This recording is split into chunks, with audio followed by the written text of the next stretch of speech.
ఇక మీదట ఈ భూమి మీద నేను బ్రతకను. నా బ్రతుకుకి అర్థం లేదు.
ప్రతిరోజు మీరు తొందరగా వస్తారని ఆ కిటికీ దగ్గర 1000 కళ్ళతో ఎదురు చూస్తున్నా.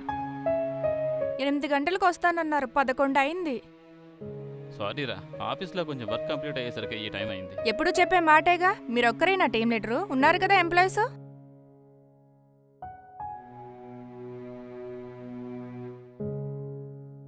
భోజనం తీసుకోండి.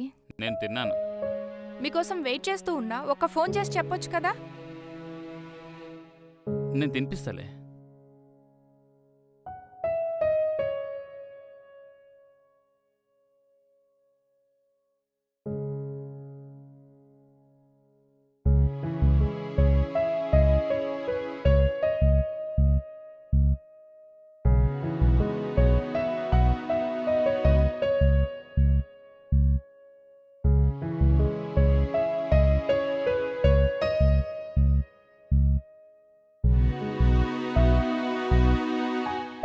ఏ రెస్టారెంట్కి వెళ్దాం? పెళ్ళైన నెల తర్వాత రెస్టారెంట్ అన్నారు. ముందు అలా అలా తిరిగి ఆ తర్వాత రెస్టారెంట్కి వెళ్దాం.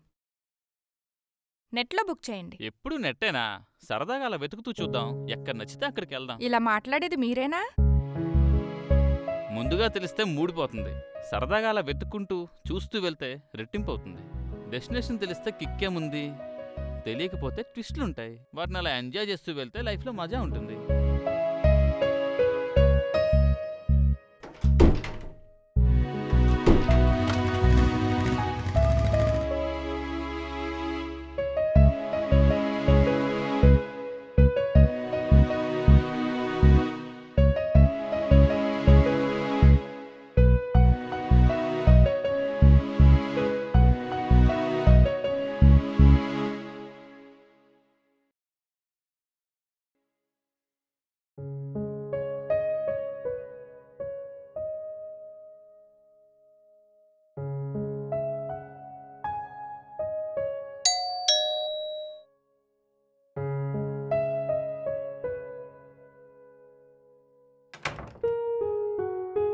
లేట్ అయింది ఏంటండి?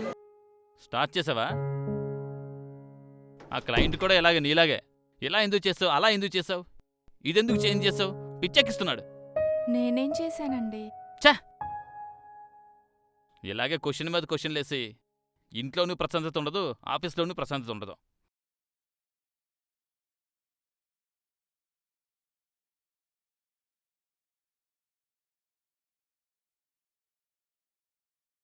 నాకు మీరు తప్ప ఇంకెవరున్నారండి? అయితే నన్ను తినవే. మీరొక్కరే జాబ్ చేస్తున్నట్టు ఫీల్ అవుతున్నారు. అందరూ చెయ్యట్లేదా?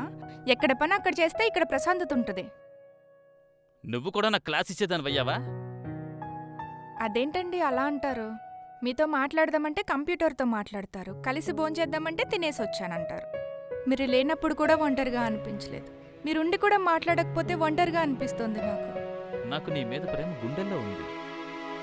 సాఫ్ట్వేర్ అంటే ఏంటో తెలుసా నీకు? ఆ పేపర్లో చదివాను. అమెరికావుడు ఏదో కనిపెడతాడు, దాన్ని మీరు డెవలప్మెంటు, మెయింటెనెన్స్, సర్వీసు అని రకరకాల పేర్లతో వర్క్ చేస్తుంటారు.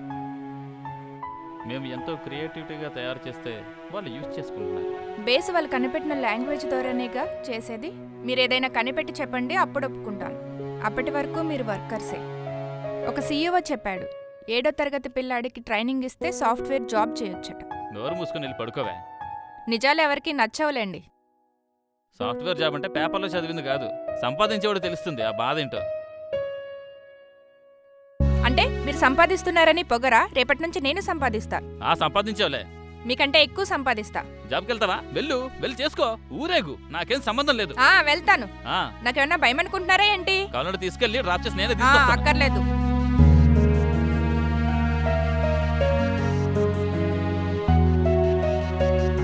వెళ్తున్నా నేను జాబ్కి. నరుకుతా ఎక్కువ మాట్లాడేవంటే. నోరు మూసుకుని వెళ్ళి పడుకో.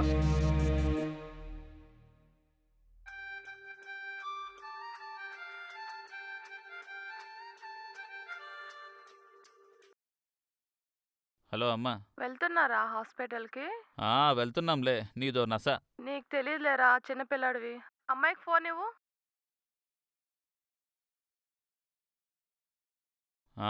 తనేదో వెతుకుతుంది. సరే, ఇంకేంటి? హాస్పిటల్ నుంచి వచ్చిన తర్వాత మాట్లాడతాంలే. వెళ్దామా?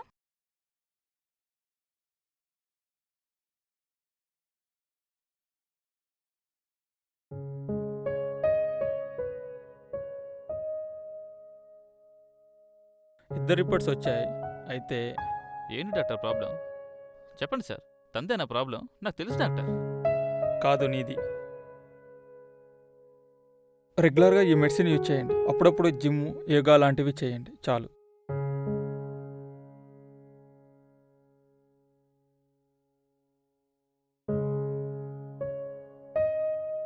కిషోర్, డాక్టర్. నువ్వే పని చేస్తావు ఆ పని మీద 100% కాన్సన్ట్రేషన్ చేయండి. Okay doctor. సమరం గారు చెప్పింది కరెక్ట్.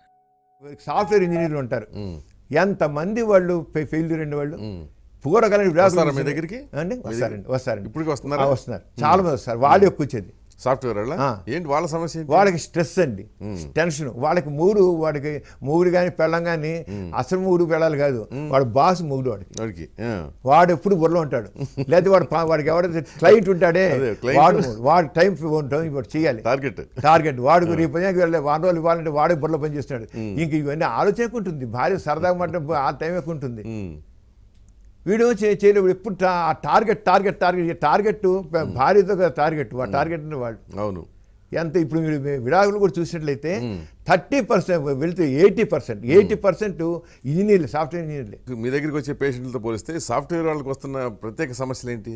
సాఫ్ట్వేర్ పిచ్చింగ్ అందరికీ మెయిన్గా సెక్షువల్గా ఇన్ఎఫిషియన్సీ అన్నమాట. Okay, erection problem. వాళ్ళకి డిజైన్ ఉండలేదు. వాడు అంటాడు అంతవరకు ల్యాప్టాప్ పెట్టుకుంటాడు, చేస్తాడు. పిల్ల పక్క జాగ్రత్త వెంట చేయాలనుకుంటాడు. ఏం చేస్తాడు మొహం? ఎలక్ట్రిక్ వేరే స్విచ్ చేయగానే పాస్ అవడానికి వాడు ముందు 3 ఎలివేట్ అవ్వాలి, 3 ఉండాలి.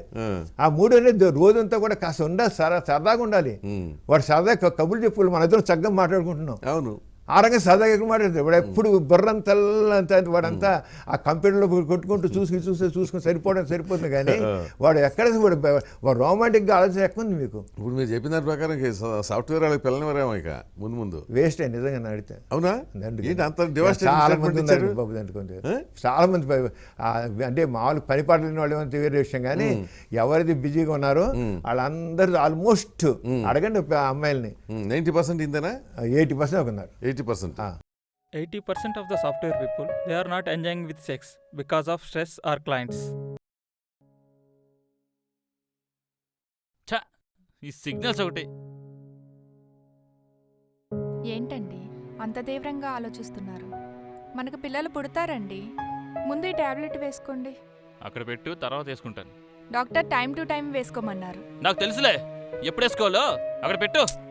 ముందు మీరు ఈ టాబ్లెట్ వేసుకోండి. వెళ్తావా లేదా? మీరు వేసుకుంటేనే ఇక్కడి నుంచి వెళ్తాను. చా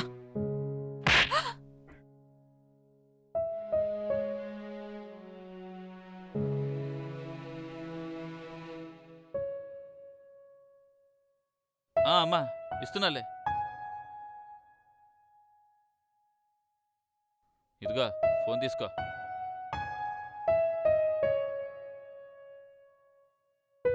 చెప్పండి అత్తయ్య. డాక్టర్ ఏం చెప్పారమ్మా? ఏం లేదు. నిజం చెప్పమ్మా. ఇద్దరిది ప్రాబ్లం అంట. నాకు తెలుసులే లోపం నీదేనని. బిల్లలు సరిగా వేసుకో. సరే ఉంటా. ఉంటాను.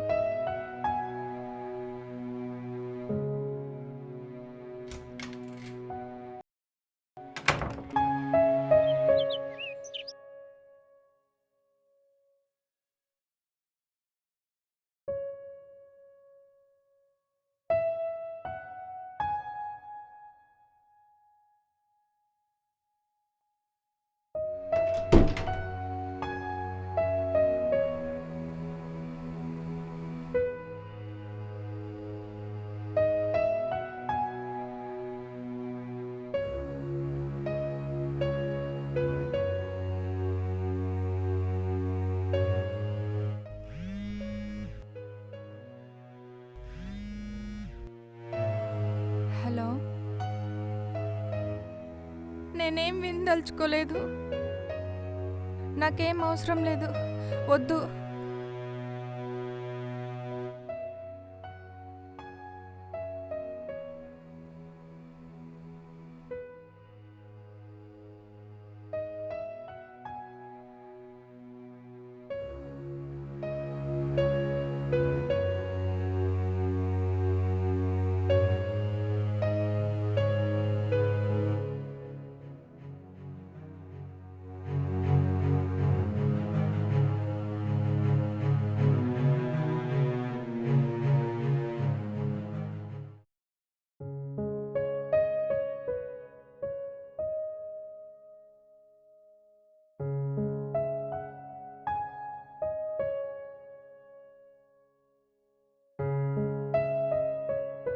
సంధ్య, వాటర్ తీసుకురా.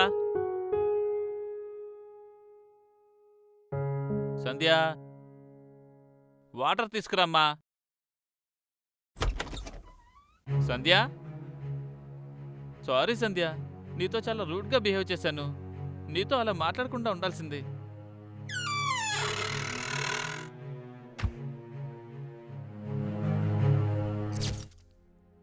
నేను చనిపోవడానికి కారణం నేను కాదు, అలాగని నువ్వు కాదు. మనిద్దరి మధ్య లేని ప్రేమ. మొదట్లో నా మీద ప్రేమను చూపించావు, ఆ తర్వాత ప్రయత్నం చేశావు. ఇప్పుడు నేను ఉన్నాను అని తెలియడమే నీకు కష్టమైంది. వస్తావు, ల్యాప్టాప్ ముందు కూర్చుంటావు, పడుకుంటావు. ఎప్పుడో నీ అవసరం కోసం నా గురించి ఆలోచిస్తావు. కానీ నువ్వు నాకు తక్కువ చేయలా. ఫ్రిడ్జ్, కారు, టీవీ, అలా అన్ని సౌకర్యాలు ఉన్నాయి. బట్ నీతో సంతోషంగా మాట్లాడదాం అనుకుంటే నువ్వు బిజీగా ఉంటావు. ఎప్పుడూ వర్క్ వర్క్ అంటావు. నాకు సౌకర్యం కంటే సంతోషం ముఖ్యం. సంధ్య, నేను నీతో కాపురం చేసిన దానికంటే ఒంటరిగా గడిపిన క్షణాలు ఎక్కువ. ఎన్నో టెన్షన్స్ ఉంటాయి, కానీ కొంచెం టైం మేనేజ్మెంట్ క్షమించు చేసుకుని సంధ్య. రోజుకి 24 గంటల్లో గంట ప్రేమతో గడిపితే చాలు. 10 జన్మలైనా నీ పత్నిగా జీవిస్తా. నువ్వే నన్ను అర్థం చేసుకోలేకపోతే మీ పేరెంట్స్ ఏం అర్థం చేసుకుంటారు? మన పెళ్ళికి ముందు నా లోకం మా ఇల్లు. అక్కడ అమ్మ, నాన్న, అక్క, చెల్లి అందరూ ఉన్నారు. ఇప్పుడు నువ్వే నా లోకం. అందులో నువ్వే లేనప్పుడు నేనెందుకండి? బ్రతికి సాధించడానికి బాధ్యతలు లేవు, అలాగని పిల్లలు లేరు. నేను ఎవరి కోసం అనుక్షణం ఆలోచించాల్సిన అవసరమూ లేదు. నీతో గొడవపడడం నాకు సరదా కాదండి. అలా గొడవపడుతూ నీతో మాట్లాడాలనే ఆశ అండి. నువ్వు ఎప్పుడు ఎలా ఉంటావో అర్థం కాదు. నీకు సక్సెస్ వస్తే సంబరాలు చేస్తావు, ఫెయిల్యూర్ వస్తే పట్టించుకో. ఒక్కోసారి ఒక్కోలా ఉంటావు. నీకు నచ్చినట్టు ఉండడానికి, చేయడానికి నేను మిషన్ని కాదండి, మనిషిని. నాకు డివోర్స్ తీసుకునేంత ధైర్యం లేదు. మీరు ఎప్పుడూ చెప్తారు నాకు నీ మీద ప్రేమ గుండెల్లో ఉంది అని. ప్రేమ గుండెల్లో ఉంటే సరిపోదు, గుండెకు గాలందితేనే బ్రతుకుతుంది. అలాగే మనిషి మీద ప్రేమను చూపిస్తేనే తెలుస్తుంది. నాకు నిన్ను చంపాలన్నంత కసి ఉంది, దానికంటే నేను చచ్చిపోవాలన్నంత ప్రేమ ఉంది. నా శవం కూడా నీకు కనపడకూడదని దూరంగా వెళ్తున్నాను.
సంధ్య,